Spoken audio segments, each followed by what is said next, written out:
Hooray! We made it.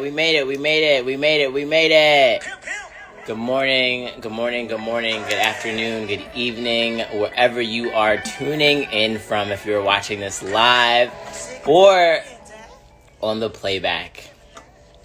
We thank you for being here. We are happy and joyous that we made it. The universe throws things at us, but we are built for it and we are ready for it. And especially today because we have an extraordinary guest. And we are doing this interview episode podcast from the beautiful city of Saigon, Ho Chi Minh.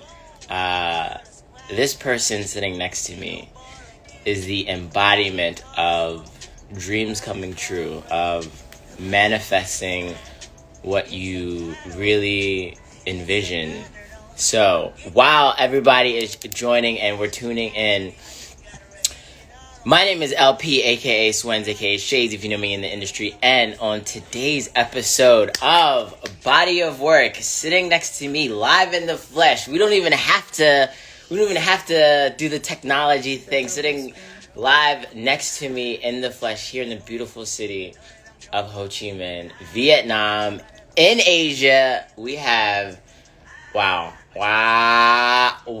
whoa, in her words. We have an artist, we have a master dancer, we have a visionary, a creative director. I mean, she wears so many hats that is just sometimes I don't know how she does it. A flawless educator, dedicated to her craft, dedicated to making sure that people really get the gems and the downloads. That's why I was late, sorry. And the downloads that the universe gives to her.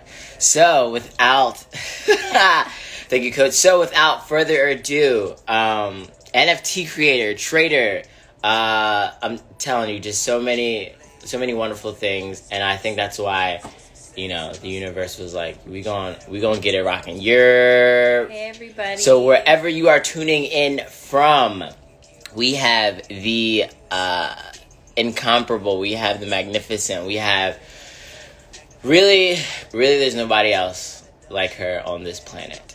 And I mean that in the sweetest, most mind-opening way. So I'm going to get out of the way and let the one, the only Selena Marie take the floor. Hi, welcome to the show. Thank you for that edification. Welcome to the show. The top edifier, Wendell LaPierre. Thank you. Hi everybody. It's so nice to see everybody. Wow, I love it. Thank you for coming. I want to apologize that I'm late. I was tutoring some students and they were really taking their time, which is good. But, okay, about myself, my story, right? Yeah. My story. So I began dancing at the age of 3. Yeah, 3. It was something that I instantly clicked and fell in love with. And yeah, I didn't really have to think about it. And thinking back on it, I was just like ready for dance. I was ready to go. So I feel very honored that I've been dancing pretty much for 24 years of my life, which is pretty much all of it. So I started at 3. I got really heavy into competitive dance. I started competing at the age of 6 and kind of went from there. I was a studio dancer. I was classically trained in ballet, jazz, and tap, and then did a little bit of hip hop, which was really fun at the time. But mostly stuck to ballet. I was really a ballet head, or a bun head, as people say. And it wasn't until college that I really started to find my voice in dance and who I was, because for a long time I was doing a lot of choreography from just other people's movement. I never really did anything of my own. I never moved or choreographed for myself. So it wasn't until college I went to San Francisco State, which was very eye-opening. Whoop, whoop. Go Gators. That was really eye-opening because I started taking choreography composition classes. and started to learn what my movement was. And like I'd sit there for like hours with my headphones and just like who am I as a dancer? And yeah, I started to develop my voice. I was very heavily influenced by, I was a history major and lucky to go to SF State because there was a lot of people's history. So heavily influenced by social justice themes, and learned about labor history in the United States, and I don't know, just like people's history and talking about real things, and seeing, and lucky enough to go to shows in SF, dance shows in SF, and see artists like Alvin Ailey, who performed saw Revelations, and was like, literally had a revelation, because it's phenomenal and still so impactful every time you see it. And it's something that's such a timeless thing. So then my love for choreography began. On top of traveling, I started traveling. I really just took a leap into the world after college with my artistry as well. Where do I even start? At this point now, I'm doing so many different things. I'm creative directing. I'm dabbling into film. I've been lucky enough to go back to LA, even though I have a bittersweet feeling with LA. I very much am so appreciative that I've met a lot of the creatives even on here. And I've been able to just dabble like in photography. Like shout out to Kim, because she's literally a photography star. Taught me aperture and all of these beautiful things in like an hour and a half. And I was able to do my first photo shoot and creatively direct it. I've been doing movement films. Naila, shout out Naila, because we've been collabing. I think with this, I'm very grateful that I can be a multidisciplinary artist, and that the world is quite literally around me is art. Everything is art. And I'm grateful to have that lens and that outlet. And that's not my complete story, but that's kind of that's what I can think of right now, and to kind of sum it up. Yeah, Selena is a bomb photographer. She dabbles in so many different variations of art. So that brings me to our first question. Why is Dan? You can talk more about dance as well, because you are a master dancer. Talk about doing dance for 20 plus years. So why is dance and art important to the world? This is a hard question. Not really, but a little bit. I think especially now in a digital age, there's so much happening. There's so much fast-pacedness. I'm not opposed to it. I think there's a beauty to it. Like I love like how we're getting to NFTs and all that stuff. But I think art is something as old as time. Like you can find art everywhere you go. The way we move, and as a dancer, I really appreciate the body.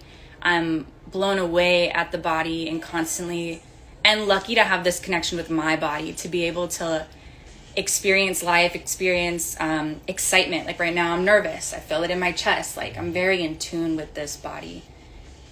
And I'm just really grateful that the way people move is art. It's all around us. I think it's something that inspires us when things get tough, and we hear about the news and all the shit that's happening, and that's been happening throughout humanity and human history. It's really it's just really a light in this world, to be able to do art and to be able to see it around you, to be able to see other people's art and what they're doing and be influenced by it and inspired. It's just constantly like, it's amazing how you can like look at a piece or look at a photograph and feel inspired and be ignited to do your own work and heal. And people heal from seeing your work, and it's just like this constant like ever flowing like well of love and light. And I think that's why. Was that a good answer? Yeah, that is. That is a flawless answer to that. I love what you said about its oldest time. That just made me think about like the pyramids, or just going back in time. And because you're a history major, that sort of just like tied everything together. So yeah, that was beautiful. What would you? And speaking about time, wow, these segues are just perfect. Yeah, you're good speaking at this. speaking about time, what would you tell your younger self? Because you're one of the people that I learned from, especially about tapping in to your younger self. What up, Ian?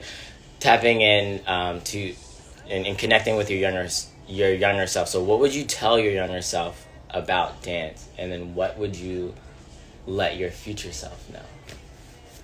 That's hard, because I'm at this point where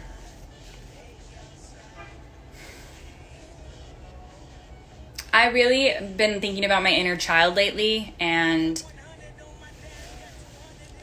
just how hard I was on myself. And I think it's a common theme as dancers and as artists. When we're so in love with what we do, we can be so hard on ourselves. So I think with telling my younger self, connecting to her, like, I just want to hug my younger self.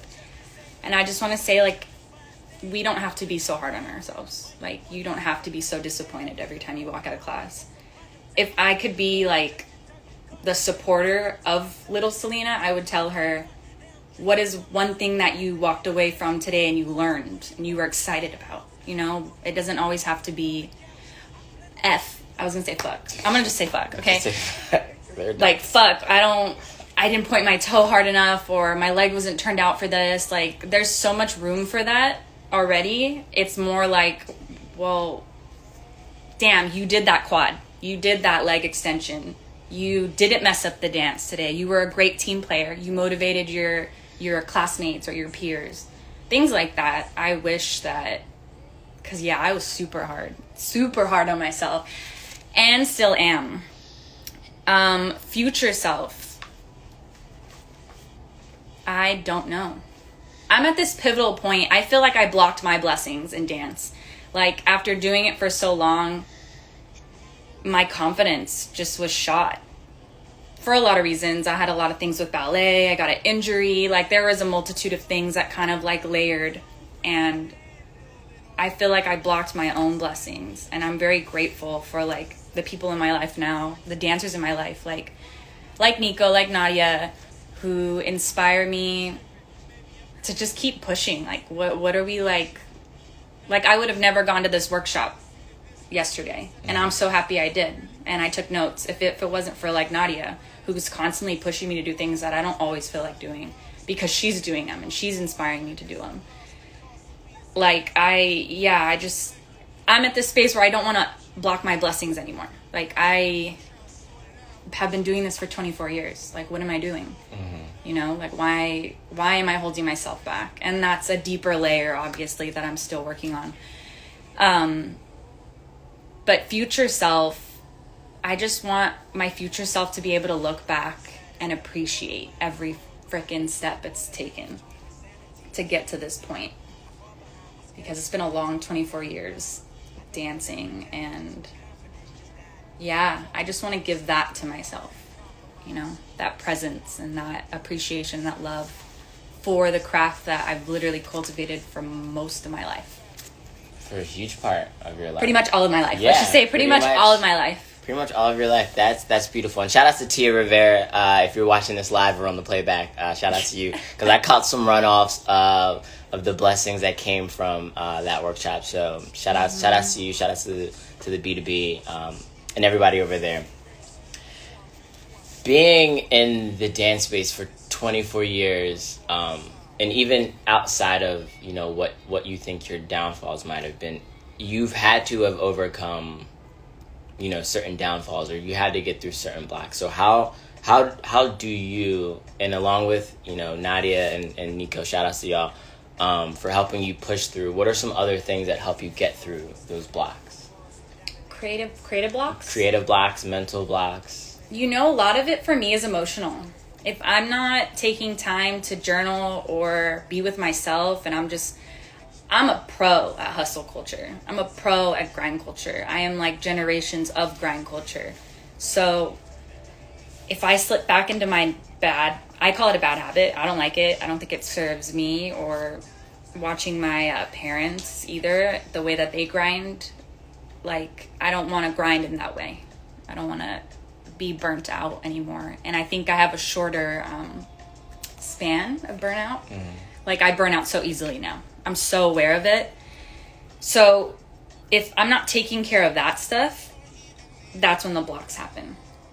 But in terms of like when I'm being honest with myself and truthful, and I'm looking at the mirror and I'm like, damn, I have not been nice to you, and I have not been loving you. Like, it's those moments that like are the release of that. So that's the block. It's never a creative block, because I have so many ideas. Oh my God, always. I have so many ideas that I would love to put into fruition. I almost think I have an overflow of ideas, and I don't think they're all mine. Like, they're not all mine to execute because there's so many. But yeah, that's mainly it. It's my creative blocks are tied to self-care, and if I'm taking care of myself and loving on myself, I'm on a self-love journey. What can you talk more about that? What No. does what? No, because we go get it. We'll jump down. What does self-care look like for you? Expound on that a little bit more. And this self-care journey, I love that. I like that. I have built in a habit of a critic, you know, and she's really loud. She's really bitchy. I can hear her now, which I have the awareness. I'm grateful to therapy. I actually really do want to get back into therapy, because that super helped me. I fell in love with my therapist. Shout out, Ekta, you're bomb. I love you. I will come back. I'm figuring out my finances. I will come back. Yeah, I just neglect it. I distract myself from the fact that I'm not in love with myself. And I'm going to be totally honest. Like, logically, there's so many reasons why I should love myself. But, like, in actuality, it's not there. And there's layers and layers of that and what that even means. Like, from past traumas and yada yada. You know, we all have layers. My self-love journey, and that would look like, it's really just taking time to sit with myself. I'm really good at distracting myself and doing things for others and putting others first and putting their needs above mine. It comes really naturally, and I think it almost feels generational. It almost feels like something that's instinctual. So this self-care journey is really, just sitting with myself and loving on myself. And, you know, I'm grateful you cook for me, but I definitely need to, like, do that shit on my own. And, like, you know, when I'm hungry, like, feeding myself. Like, it's really basic things. I love baths now. I'll take, like, my crystals. I'll have, like, a J. I miss J's. I keep dreaming about joints, guys. Like, because we don't have weed here. But there's no weed yet here in Vietnam. We have a couple edibles, but struggle city. Honestly, it's actually really good because we've been detoxing a lot. Like, we haven't had much alcohol besides the coffee, which is fantastic over here. Yeah, I love taking a bath with crystals and embodied stuff. I don't always give myself that, so that's the problem. Like, that's my block, is I don't always give myself the time to, like, sit. My sitting can sometimes be a collapse, and it's not always conducive to, like, getting out of the collapse. Like, it could be, I don't want to call it productive, because it's not about being productive. It's about getting out of that dark space, getting out of that dark mindset and that cloud. And I feel like I've built a comfort around that cloud. So yeah, self-care is, I'm working on it. I'm going to be 100% real. I am working on it. Yeah, it's really journaling, looking at myself in the mirror, loving on myself. It's really right now just being honest. That, like, getting to the root of the problem. Like, why are you feeling this way? Why do you feel like your dance career is not where it should be? Or, yeah, you know, those questions, those deeper questions. And usually when coming out of it, it's, like, never that bad. You know, a good cry. I love to cry. I'm not even gonna lie. I use, like, film and, like, TV as, like, catharsis to, like, cry. Yeah. Like, you'll always see me crying. And it's so easy. Like, something will trigger my cry, and I'm just like, that's when I release. Movement. It's so weird. As a dancer, I'm so, like, hesitant to move sometimes. I don't know what it is quite exactly, but I'm so, like, I don't want, like, I think I want to stay. It's like the comfort to be in that dark place, oddly and ironically, that I'm like, I don't want to move out of this place, even though I know 100% moving is going to make me feel better, because moving is a way that I release things, and has been since before I even realized dance was that mechanism for me to release. And all my upset, like, you'd be in, like, I think of, like, studio dance. I'd be in, like, the studio room. We'd do, like, a lyrical dance. It'd be, like, super emotional, and you're just, like, you know, you go to the side and you're, like, crying as you're, like, dancing, but it's, like, everybody's also, like, internally, like, releasing. Like, that power of movement is super healing and helpful. So I'm bridging that gap, and I'm working on implementing the self-care and not staying in the dark place. But yeah, I feel like it's because it's a constant practice. Sorry, I'm talking a lot about this question, but it's something that I've been thinking about a lot. It's a constant practice, and when I don't practice it, I go back to square one. It's like a muscle. Like with dance, like if you're not practicing consistently, you lose it. And I feel it's the same with like meditation, same with journaling, same with any self-care ritual or practice. Like you have to keep doing it and doing it and doing it for yourself and for your sake. And if you don't, you fall off, it's like you got to start over again. Which I'm at starting over again, which is okay, but you know, it's nice to get to this point. At least I have the awareness of it. Yeah. I'm looking at the comments. Hi, yeah. everybody. Yeah, they're loving it here. And that also reminds me of that point from one of these books that I had the privilege of reading through you, is that tension is broken, and it could be good tension or bad tension, but tension is broken through forward motion. So what you were talking about like dancing through it, even though the comfortability of that space, you can only get through that through motion, through forward motion, and through dance. So even if it is super comfortable, and we were talking about that the other day, about like certain people living in certain spaces, or like staying in the suburbs, or staying in certain places that have comfortable problems that you don't expand your mind, you don't open up to new. We said it was the same problem. It's the same problem. And I had told you I'd rather have different problems. Like if I'm going to have stress, I'd rather the stress be challenging or help pushing me to grow and expand and stretch. As much as like that fucking sucks and it hurts and doesn't feel good, like I would rather have that stress than like the comfortable stress that you might have from owning a house or payments, or I don't know. I'd rather like leap more. And I tend to do that with my life. Like I leap, I jump. But it's never steered me wrong.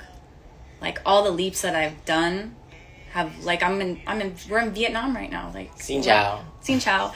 We're in Saigon, like, and it's beautiful here. And yes, it took a bit to get here. It was like another level up, and it was frustrating and it was difficult, but it's so worth it. Like it's not, I don't regret it. Yes, I'm still uncomfortable and we're still adjusting, but I'm happy nonetheless.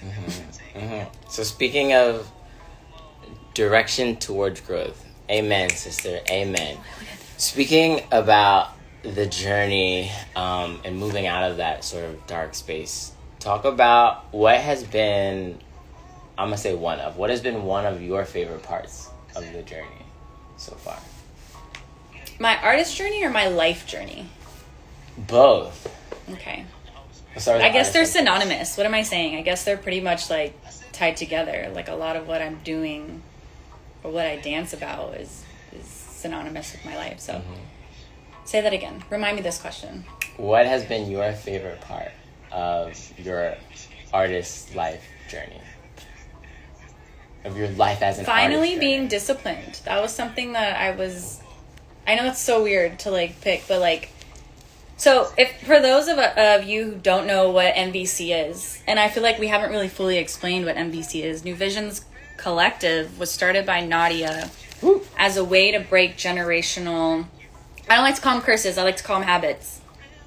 Generational habits through wealth building and pretty like artistry, and really helping and focusing on BIPOC and women.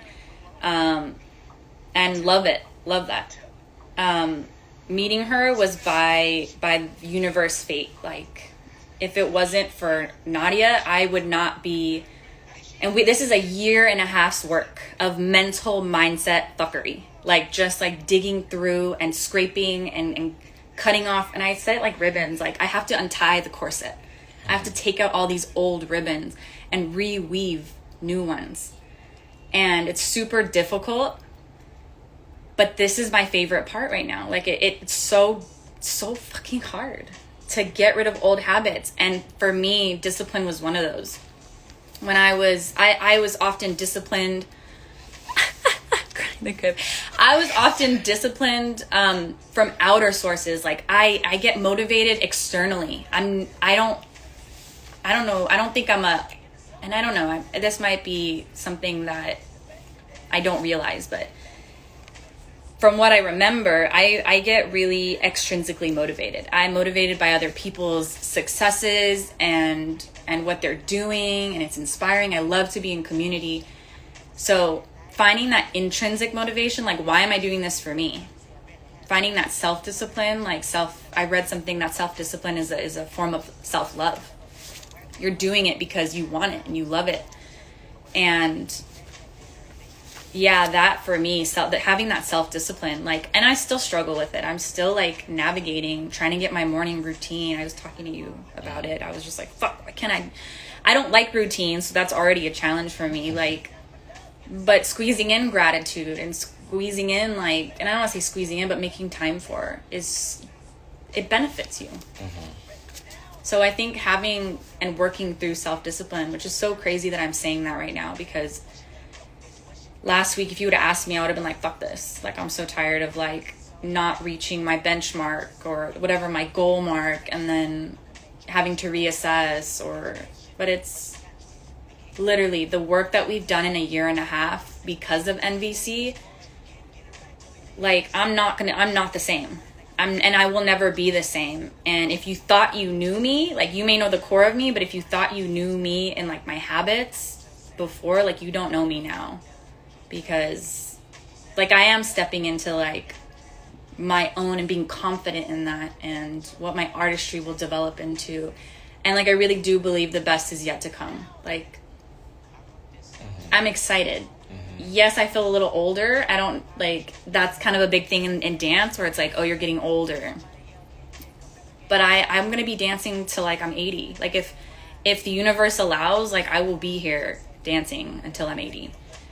And taking class and going to maybe not the club. I don't really want to go to the club, but if that's a good place to cry, then we'll find a section. Yeah, we'll get a booth. We'll get an NVC section. But it's really, NVC has really been that propeller, and we could talk more about that. But if you don't know what NVC is, that's what we are. We're a wealth collective. Not solely that, but we're building our careers in business, financial literacy, and through our artistry. And I didn't realize how important that is in a world, and unfortunately in a capitalist society. Like, we party girls, woo woo. Yeah. In a capitalist society, like, as much as I don't want to participate in the system, I gotta learn the system. I gotta see what the fuckery is, or I'm always gonna be on the underbelly. Like, you know what I mean? Like, it's so important for us to at least just know the game. You don't have to play it, but like, understand it and see what you're up against so you can make smarter moves.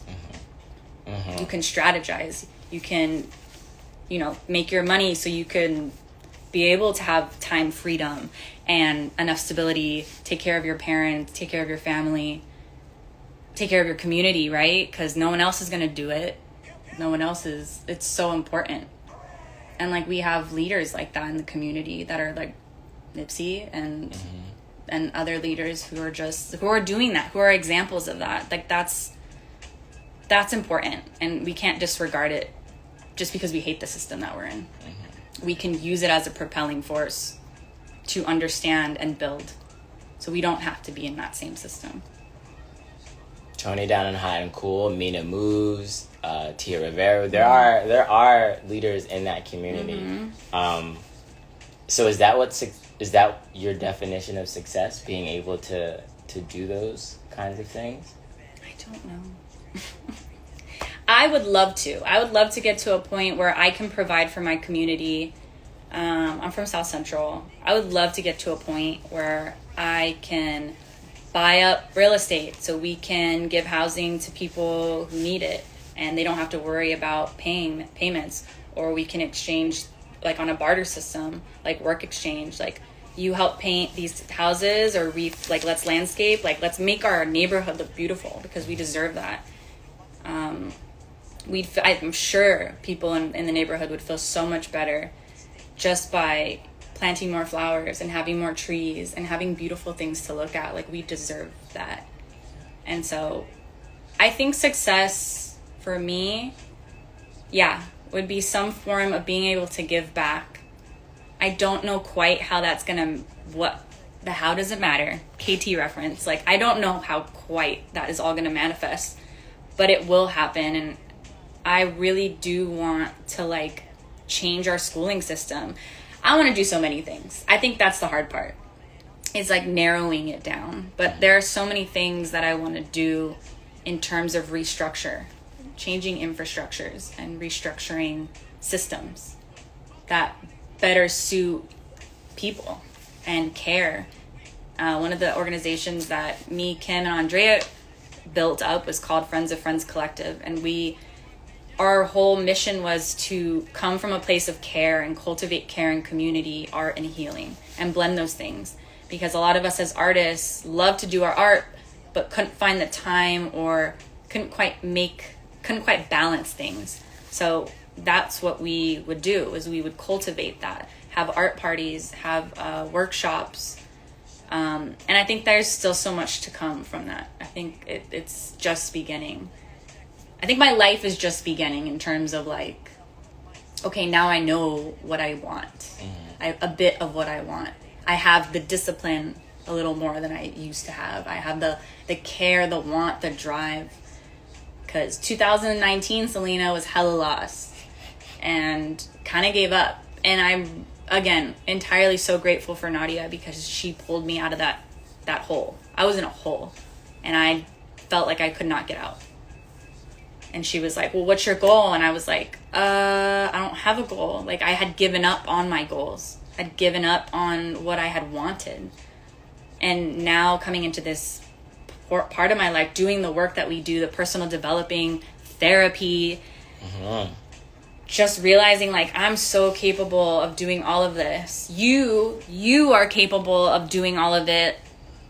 All the external forces that tell you you can't, like, it's so dumb. It's so dumb to even believe anybody else. You know? Yeah. So, yeah. So dumb. So dumb to believe. That was a long ass spiel. No, good. Cut me off. Again. No, shout out to Aaliyah for putting me on the term for those downloads, and that was everything that was needed to say, because that was needed to be said because of the growth and because of sort of what makes NVC NVC. So can you one last question before we jump into this other part? Can you say another thing or one more thing about specifically why NVC is special to you? I'm just so grateful. I'm in love with my friends.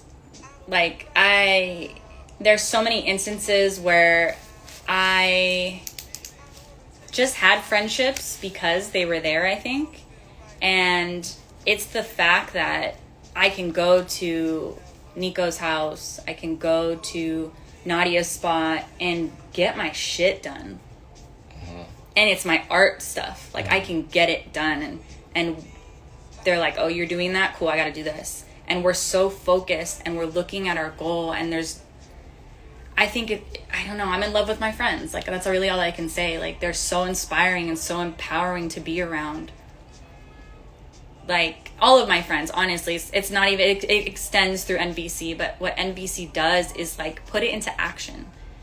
It's like, yeah, you got your goals. Yeah, you have things that you want to do, but what are you doing now to get there, and how, and breaking that down. And that's the difference. Is like, you can only talk about it so much. And I was one of those people, and I'm just like sick and tired of hearing me talk about shit that I'm not even doing.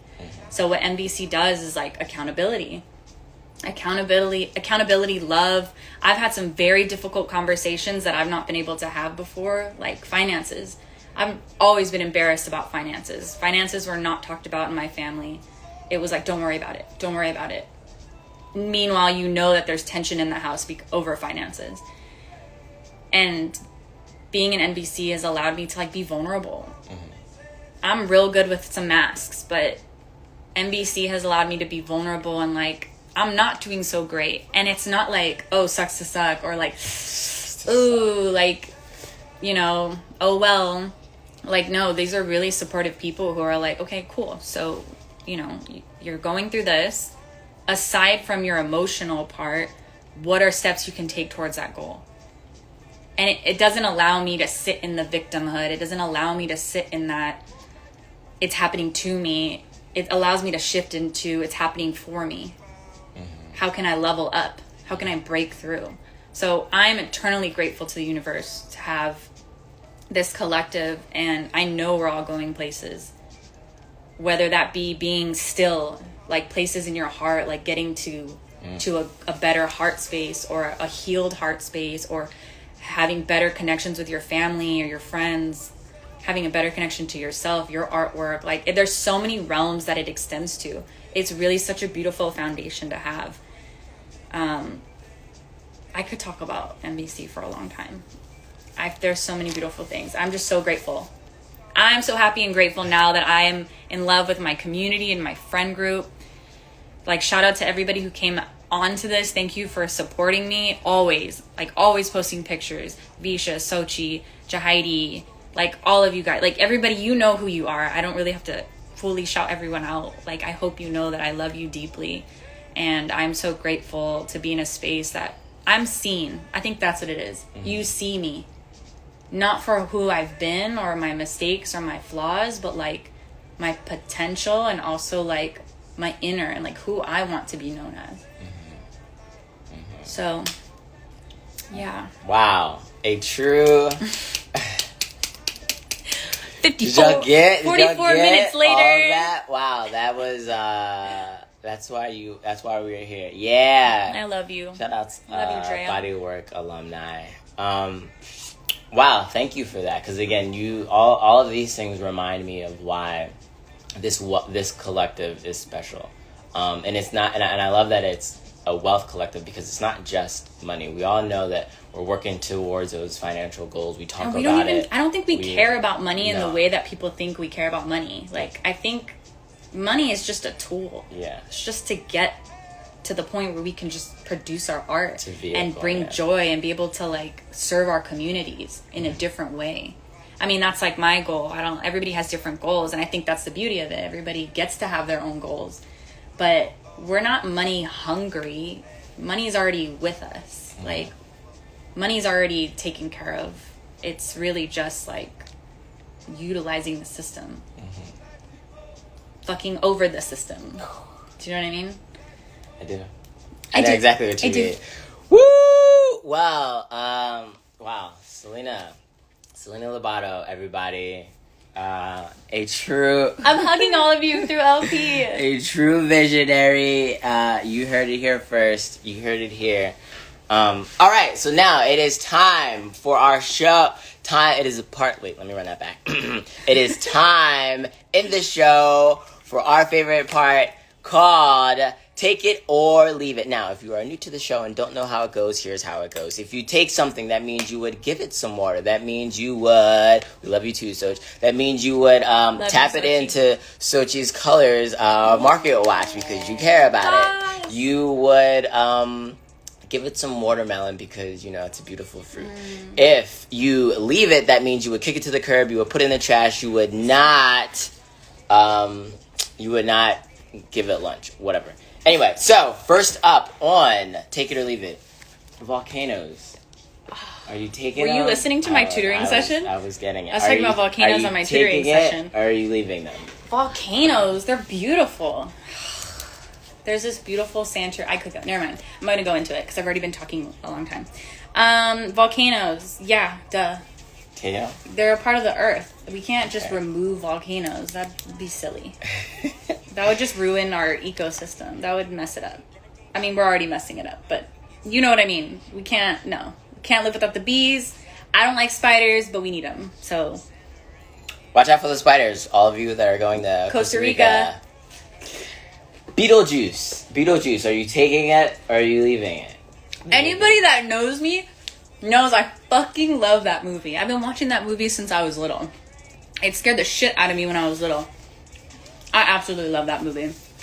I love the perception. I like satires and I love the perception of death as a light thing. I think that when we go to another side, it's just the other side. I like that Tim Burton makes it like more lively. Just something more vibrant. Which is why I also appreciate Dia de los Muertos. Like, I appreciate, we celebrate life. We also celebrate the people that have passed on to a different side, a different part of being in this universe. So, yeah, Beetlejuice is a go for me. Okay, take it that heavy. Strobe lights. Are you taking them or are you leaving them? What? Why? Why was that a... I don't think I like strobe lights that much. I love a warehouse party, but nah. So no. I'll leave it. Okay. Chocolate. Are you taking it? If it's dark chocolate, I can't eat milk. I mean, I can't drink milk. Can't have milk.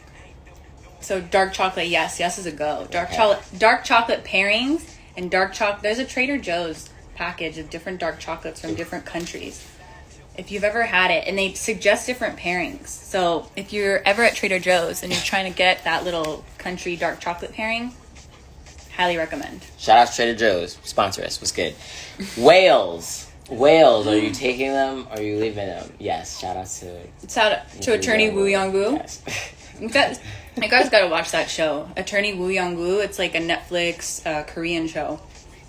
So cute. Definitely take the whales. Anything that's already been in this earth, I gotta take it. That'd be... Could you imagine if we didn't have whales?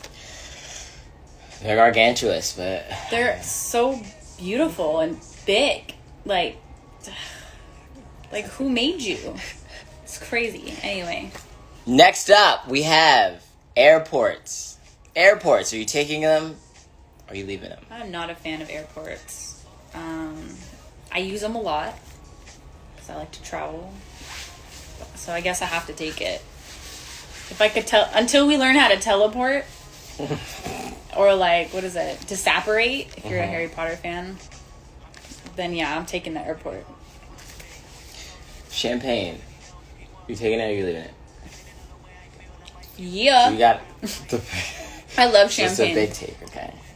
Love bubbles. I think more especially because of you. When I first met LP, we were very much into bubbles. Champagne all the time. A lot of champagne. It makes you gassy, but yeah, definitely take a champagne. Beautiful. NFTs. Are you taking them? Yeah. Go check out my NFT collection, by the way, if you're interested. Yeah, I love digital art. People bash on NFTs, and because of the residual aspect and the way that you can sort of patent your digital work, I'm all for it. Bisha! What up? Hey, love. What up? Queen of the fourth quarter. Seriously. Quarter, aka the LeBron in the fourth quarter. Yeah, I'm going to take NFTs. For those of you who want to learn more, we're helping people set up digital wallets. There's so much, we're at the beginning of it all, but there's a blockchain technology. But if you want to learn more, at least learn what we've learned, we're here for you. Visha, a queen, literally knows so much about NFTs and crypto, and also a boss trader. and an esthetician, like all these things. Anyway, that's how talented NVC is. Yeah, catch her next week on the episode. The schedule hasn't come out yet, but you know what it is. Minnie Mouse. Are you taking her? I really just want to take her because London likes Minnie Mouse. Shout out to London. Shout out to London. Logan. Shout out to Fats and all my beautiful family. Beautiful. And the last one, which we are customary to doing here because leaders are readers or readers are leaders, whichever way you want to chop it. Books. Are you taking them or are you leaving them? Just kidding. I'm taking them. Duh. What is in your... Thank you. You look beautiful. What's in your current wheelhouse of books? We're reading... Can I say we're reading? We're reading... wait, what does it say? Finding Me. Why was I thinking about Michelle Obama's Becoming? Maybe that's next up in the wheelhouse. I left it in LA. Anyway, yeah, that might be next. But Finding Me by Viola Davis is on our list. I've also been reading... Here, let me go and get this. This one, I freaking love it. And I could read like several pages of it. I just haven't finished it because... Life. I don't know, because of life. I'm moving. But... The 7 Habits of Highly Effective People. It's just so interesting, like psychologically, like as humans, like the shit that we do. And it kind of just like, look, there's like whole application suggestions. Like they give you diagrams and stuff on how to map out like your habits and how to change your habits. And because for me, like that's a big thing that I'm doing right now is like dismantling pre-programming and like trying to build more, habits that just are better for my life and are gonna better suit me and serve me. Mm-hmm. So yeah, definitely like this one. It's a really good book. Well, magnificent digital artist, art gallery owner, visionary, photographer, creative director, master dancer. I'm sure I want to get back into pottery. Like I'm sure there will be plenty more things that I do. Art is life. Selena Marie, do you have anything else you want to share with the people? Do you have any shout outs? Do you have any upcoming things that you want to let them know? Shout out to everybody that came on. Thank you so much for your support. Thank you for loving me. I am so grateful to be loved in this lifetime. And I really just wish love and abundance. I wish that we all are, I'm going to affirm this. I'm going to manifest this. I'm so happy and grateful now that we are abundant. We all are on this call, people who watch the playback, people of the world. We are all abundant in love, health, wealth, and support. Abundance of it. So I just am eternally grateful for everyone in my life and all the art that I get to do. I love you all. That is pretty much it. Stay tuned. Follow me. I'm coming out with different stuff. It's coming. So yeah, just keep in the loop. Selena Marie, everybody. Selena Marie. Thank you. Visionary. Thank you. Yo, Quaddy. And as always, speaking of which, this Saturday, Body of Work alumnus, or alumni, however you say that. Shout out to you, Katie, too, as well. Katie, my love. I love you. This Saturday, on the West Coast, Kim and Andrea are having a yard sale / art sale / pop-up. So, go check them out. Go DM them for the location. Yes. Because you know how those things go. Get some art, get some cool things, and support the homies. Mm-hmm. Shout outs to everybody at Garden Parties, 5th season. We are continue to rock on. Shout out to everybody at De La Nona. Shout out to everybody at Hot and Cool down in South Central. Leimert. It's actually Leimert Park. Leimert, yes, Leimert. Shout outs to Quaddy. Yes, Quaddy Peso, best rapper in Westville, coming out of West Philadelphia. Woo! And a special birthday shout outs to your brother. Happy birthday, Gian. Happy birthday to you. From everybody everybody from Philly and the East Coast, everybody from LA and the West Coast, everybody who heard us yelling this morning here in the beautiful city of Ho Chi Minh, Saigon, Vietnam, in Asia, Xin Chao, and everybody worldwide watching on the live and the playback, from T-Dot, from Selena and myself, and everybody at Long Sleeve Service, we thank you, we love you, and we will see you next time.